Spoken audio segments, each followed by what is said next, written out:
Everyone, আমি আজকে এখন করছি কাতলা মাছের ভাপা। জানি না কে কী তোমরা খেয়েছো কি না। প্রথমে দইটাকে ফাটিয়ে নিচ্ছি, টক দই আর লঙ্কা দিয়েছি, কাঁচা লঙ্কা কটা ফাটিয়ে নিচ্ছি। এবার দিচ্ছি হলুদ, একটু কাশ্মীরি চিলি আর একটু কালো জিরে আর নারকেল দুধ, ওটা নারকেল দুধ আর সর্ষে সর্ষেটাকে গরম জলে ভিজিয়ে রেখেছিলাম,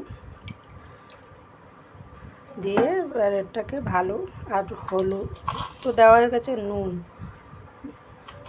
টক দই পড়ছে যেহেতু একটু মিষ্টিও দিতে হবে, চিনি দিতে হবে।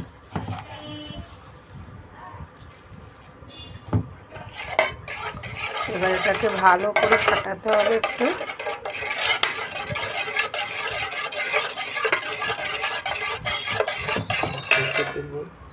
এবার মধ্যে তেল দিতে হবে, সর্ষের তেল।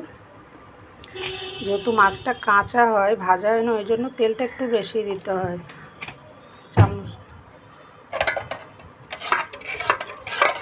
এটা সম্পূর্ণ কাঁচা মাছের উপরে হয়, মাছটাকে ভাজতে নেই। মাছটাকে আগে ধুয়ে হলুদ আর সর্ষের তেল দিয়ে মেখে রেখেছি, তারপরে এইগুলো রেডি করে এবার এর উপরে মাছ দিয়ে দেবো। এই যে মাছটাকে ধুয়ে আগে হলুদ আর সর্ষের তেল দিয়ে মেখে রেখেছিলাম। এবার ওই মশলাগুলো দিয়ে ভালো করে ফাটিয়ে এবার মাছটাকে দিয়ে এবার ঢাকা দিয়ে এবার ভাপে এই মাছটা হবে। জলে ভাপানো মানেই জানো কীরকম, কড়াইতে একটু জল দিয়ে তার উপরে কিছু দিয়ে এই পাত্রটাকে ঢাকা দিয়ে বসিয়ে দেবো।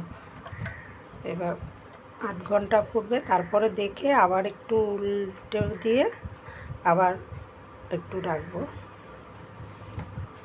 এই রেসিপিটা বাড়িতে করে খেয়ে দেখবেন, খুব টেস্টি একটা খাবার, অসাধারণ লাগে এটা খেতে। ওকে, বাই, টাটা। সবাই বাড়িতে করে খেয়ে দেখো, খুব সুন্দর লাগে। এটাকে বলে কাতলা মাছ। বাই।